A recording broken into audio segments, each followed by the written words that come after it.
Bricks of dried beef, fat, spices, and peppers were saddlebagged for the trail and reconstituted over the campfire, creating the day's chili. Soon after, chili's popularity took off. Chili stands lined the markets in Texas, chili powder was widely available, and chili joints were popping up all over North America. Today, we set up camp to create our own chunky beef chili with cast iron skillet cornbread. I'm Garret Schack, and today, that's what we're cooking on the coast.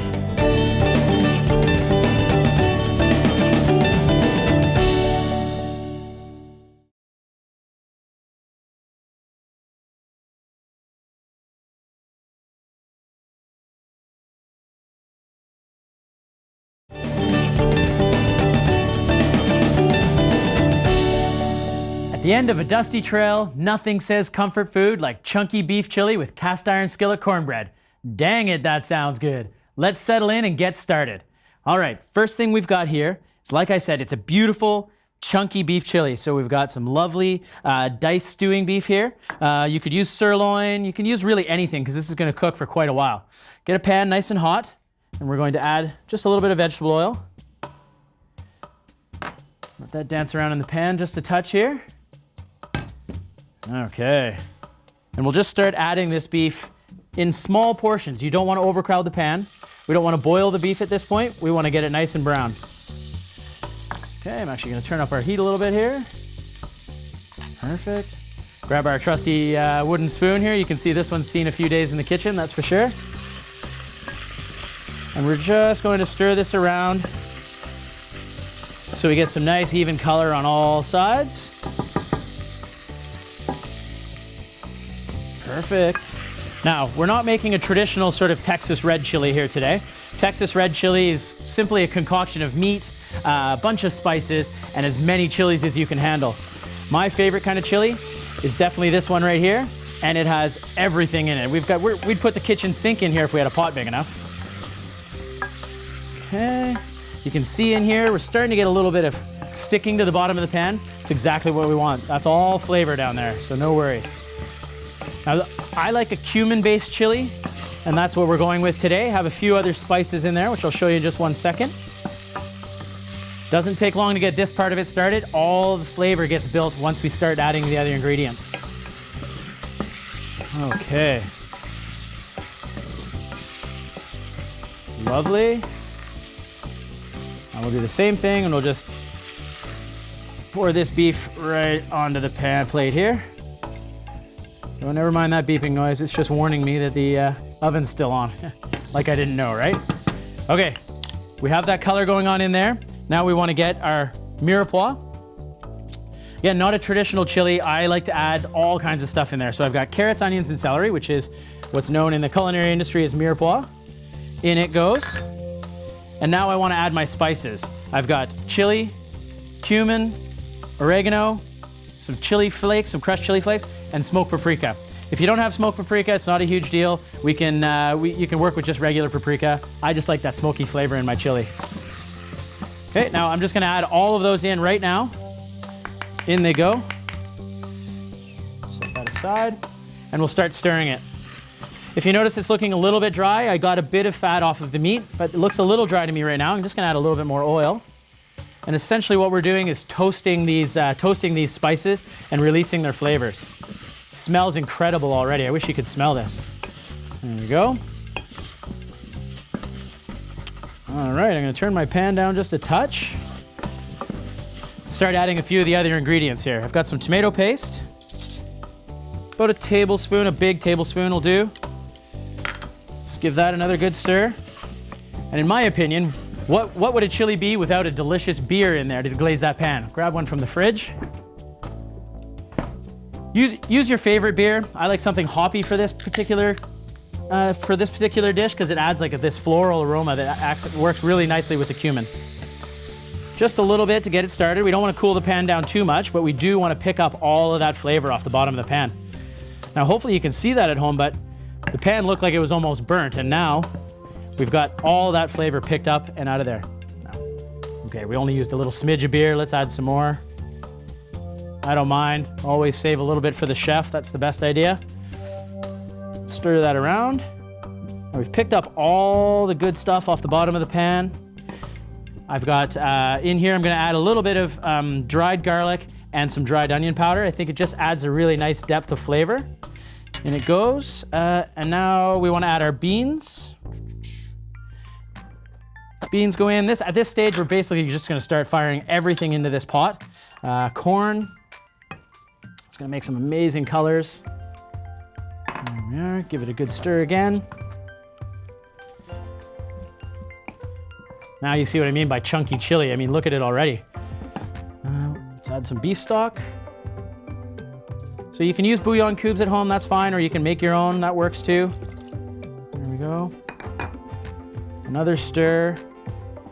This is where we've developed all those flavors. So we got all that browning off the bottom, we toasted our spices, we've added some vegetables. Tomato goes in there next. There we go. Let's tuck that away. Perfect. Now we want to bring this up to a nice simmer. That's just going to take a minute or two.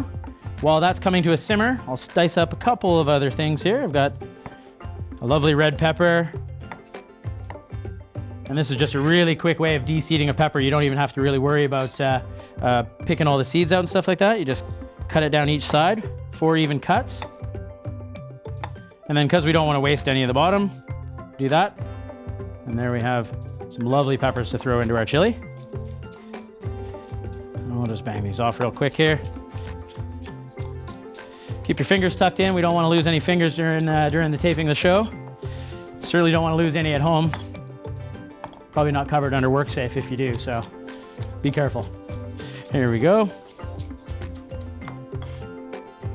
You can add as much or as little as you'd like. I like 2 peppers in mine. I do like the sweetness of the red peppers. I think it adds a lovely color as well. So we'll just keep going here real quick.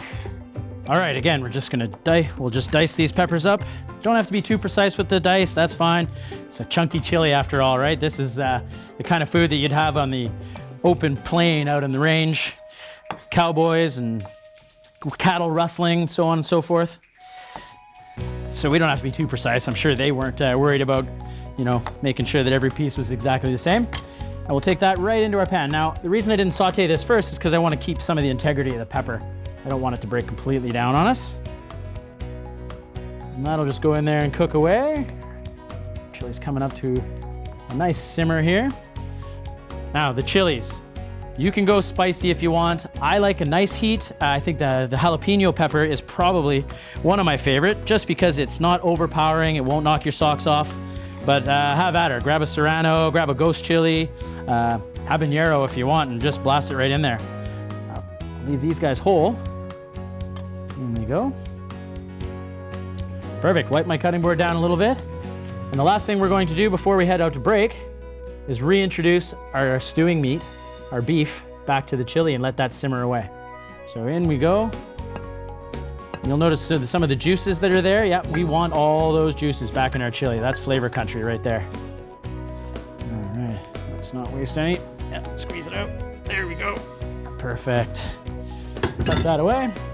All right, got it all in there. Look at those wonderful colors. It looks amazing. It smells incredible. We'll be back later in the show to finish off our chunky beef chili with cast iron skillet cornbread. After the break, we're off to do a little exploring of our own. You'll want to stick around for that.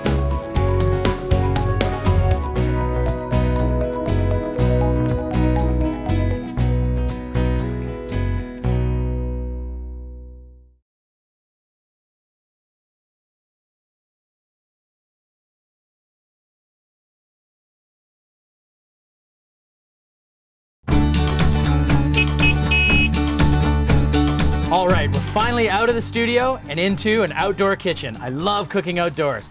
We're here at Arbutus RV with Jim. Jim, how are you, sir? Great, thank you. Yeah, thanks for having us out here. I mean, how can you go wrong surrounded by all these fabulous RVs, right? Absolutely. Do you mind giving me a hand getting some breakfast going? I mean, sounds good. One of my favorite meals of the day, right? Yeah, absolutely. Okay, so what we're making today is basically breakfast in a tinfoil cup. So it's called I'm calling it like my ham and cheese beggar's purse, I guess we'll call it that, all right?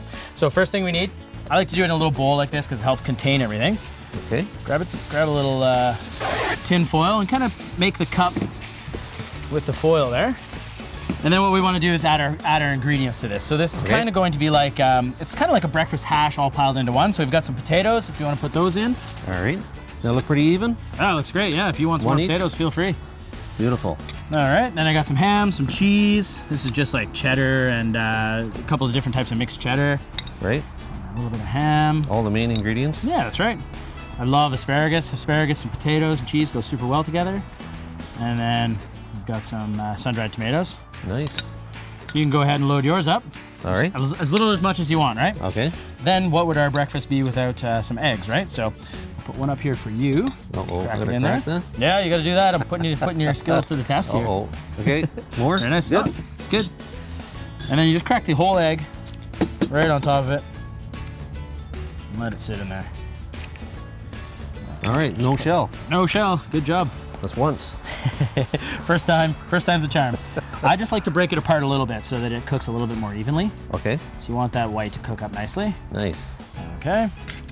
And now we want to just sort of close them up like a beggar's purse. So now the thing I love about this is you could actually do these ahead of time, Jim. You could do like, you know, if you have 10, 12 people camping with you. Sure. Put them in the fridge. Pack them all together like that, put them in the fridge, and away you go. Now, we're gonna fire these on the grill. We're outdoor cooking, so put them right on the grill. That's gonna be on high or? Yeah, we want that side on high. We're gonna close the lid. Okay. In the meantime, we need some fruit for breakfast as well. So I'll just cut up some orange here real quick. Vitamin C. That's right. Now, so, you know, camping is pretty popular these days, wouldn't you say? Absolutely. And what better way to do it than in a fabulous RV? Absolutely, that's the only way to travel. What better time to have the camper ready to load it up and throw some food in, away you go. Some easy fixings like this ready to go. It makes it even faster, so. Yeah, and that's the sort of the beauty of the RV, isn't it? Is that you can kind of have everything ready to go. All you got to do is put some food in the fridge and yeah, load it up the night before. Yeah. You're ready to go in the morning. So I'm making some toast. We're gonna grill some toast here because we don't want to make extra dishes, right? So we got some. No dishes, that's even better. That's the key. So just sprinkling it with a little olive oil, and then I'll pop this right on the grill. And of course, as people who've watched my show before know that there's quite a bit of magic that happens in the television world. We have some prepared already ahead of time. Just kind of pop them open. Watch it, they could be warm there. Look at that, all that cheese and egg and everything's come right together. Beautiful. I would serve it just like that. Again, we're not trying to create dishes. We're camping. We want to spend our time on the lake or by the fire, right? Absolutely. So we'll just leave it right like that. So it's like a 5-minute breakfast already. Yeah, that's it. I mean, it will take about, 10 to 15 minutes to cook that, but it's all good. You want to dig in? Grab a fork there. Get some potato, some meat. It's everything you need to get that day started and coat the belly for the afternoon activities, eh? Yeah. Delicious. Very good. Super good, hey? Okay, we're all wrapped up here. We'll be back in a few minutes in our kitchen studio. Should we dig in again, have another couple bites? Yeah.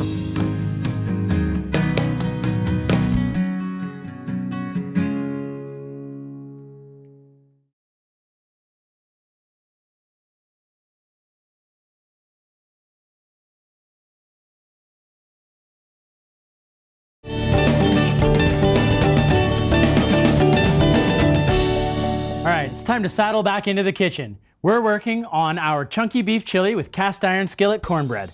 Now, as you can see, our chili is starting to thicken up here. Looks great. That meat just needs time to simmer and tenderize, especially if you're using a tougher cut of beef. You definitely want to let it cook away.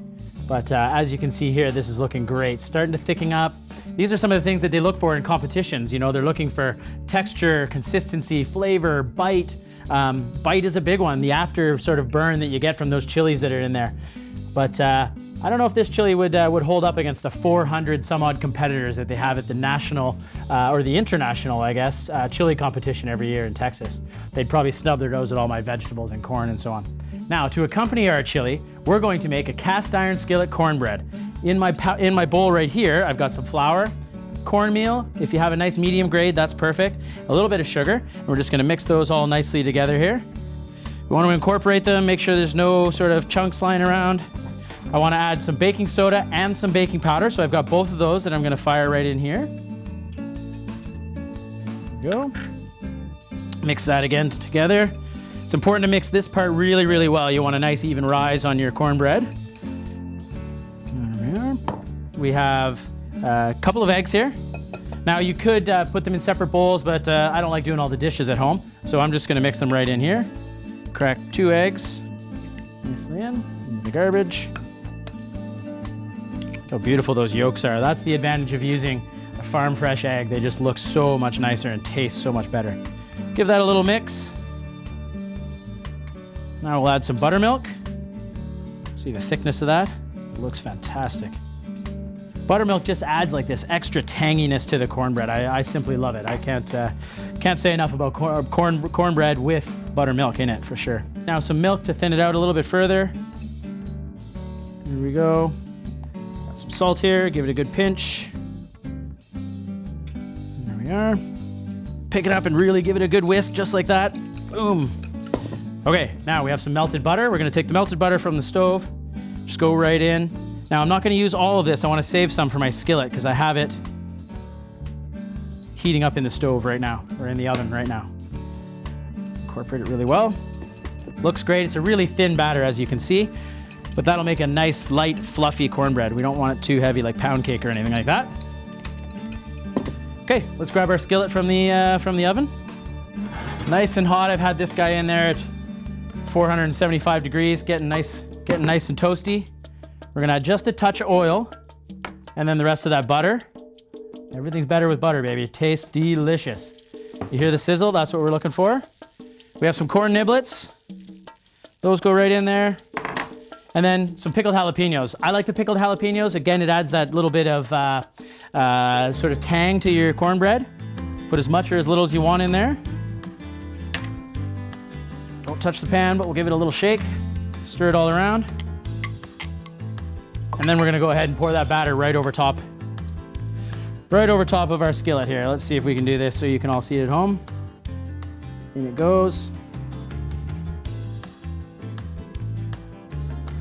There we are. Then we're gonna fire this right back down into the oven here and let it bake for about 25 minutes or so. Try not to spill all over the floor. Let's have a look at our chili. Give it a good stir. Oh, it looks fantastic. Smells amazing, all the wonderful colors. I've got the black beans, the kidney beans in there, corn, peppers. Now, to plate all this up, we've got a wonderful board right here. I'm gonna grab a cast iron skillet that we did previously, in the interest of time and the magic of television. Look at that. Golden brown. You see, it rose up nicely. We got a little bit of cracking on the edges. That's perfectly fine, no worries there. We wanna knock it out of the pan. Awesome, hey? Doesn't that look cool?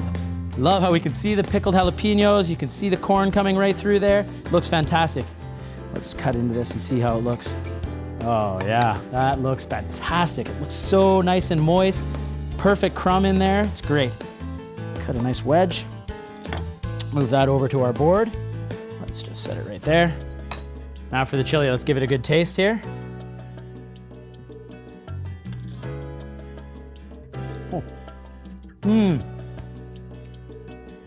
So good. I'm gonna add a little bit more salt because I think it just needs a touch of salt.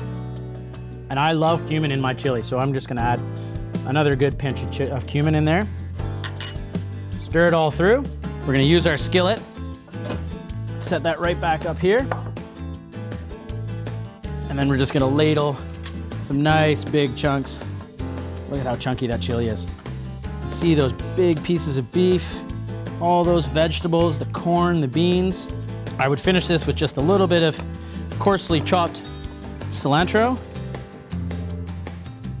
Sprinkle it right over top, and maybe a nice spoonful sour cream right in the middle.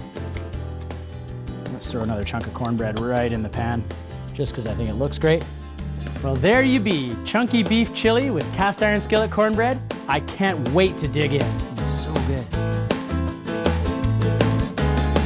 Now, what better way to enjoy our beef chili than with the right beverage? With me today is Garret Schack from Clive's Classic Lounge, mixologist, barkeep extraordinaire. I just like making world drinks. traveler, hey? Yes, All right, buddy. Nice to see well, you. thank you very much. So what are you gonna pair up with our chili today? Since you've got a chili dish here, I thought it'd be fun to do a cocktail that has some chili pepper in the cocktail. So we're doing one called the Carl of Thailand. This is one of our global cocktails inspired by a person from Thailand, in Thailand, named Carl. one of our bartenders did some traveling over there, Katie McDonald, and this cocktail came up. I can put a little bit more of that coconut in there. This cocktail came up as kind of a paying homage to a place that she was able to do a little bit of working at. Fun. So we're adding Havana Club Añejo Reserva rum. So it's a aged rum, delicious on its own, even better in cocktails. So nice quality rum, right? Excellent quality, and this is a little darker, right? Like it's a little bit darker, standard white rum, yeah? Yeah, it's a nice blend of rum, really delicious. Okay. Then we added some coconut syrup.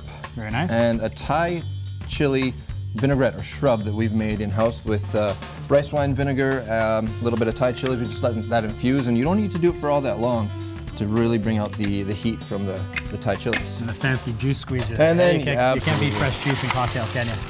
Yeah, I love the fresh juice in cocktails. It gives that extra level of freshness that you just don't get that from using the synthetic stuff. So give it a good shake. Fun part, eh? Oh yeah. Nice. Look at that technique, folks. Hey, try this at home, would you? Perfect. Awesome.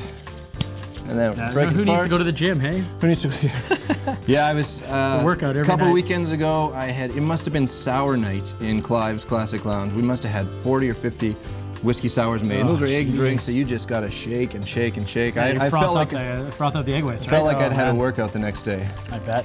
So we're just straining this using just the our shaker tins. A classic Separated. double tin strain there. Very nice. And there we have. Now we're just gonna pretty this up a little bit with a little Thai chili on the rim. Now, one of the things when we do this at Clive's, I'll always suggest for people not to eat the pepper. Yeah, fair enough. Yeah, those things will knock your some socks people off. have, they definitely will.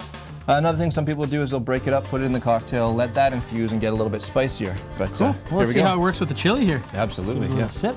Give it a little sip. Oh, wow. Oh, that heat is just so subtle. It's beautiful. Very nice. Comes on the finish there a little bit, yeah.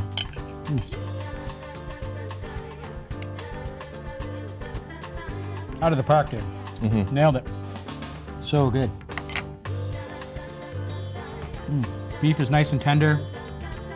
The spiciness is offset nicely by the coconut. I'm gonna go and the just break spice. this and put it right in the drink. let You're it a infuse wild, little bit. crazy man. A little bit of that spice to go with the chili. I mean, we've got sour cream to Yeah, exactly. To counter soften balance everything that out. if it gets too much, but Thanks for being here, Jace. I can't wait to finish those my up. pleasure, my pleasure. Check out our website where you'll find more information on today's show and maybe a few surprises. I'm Garret Schack. Thanks for watching, and don't forget to savor the flavor. There goes this cornbread. Yeah, the hell.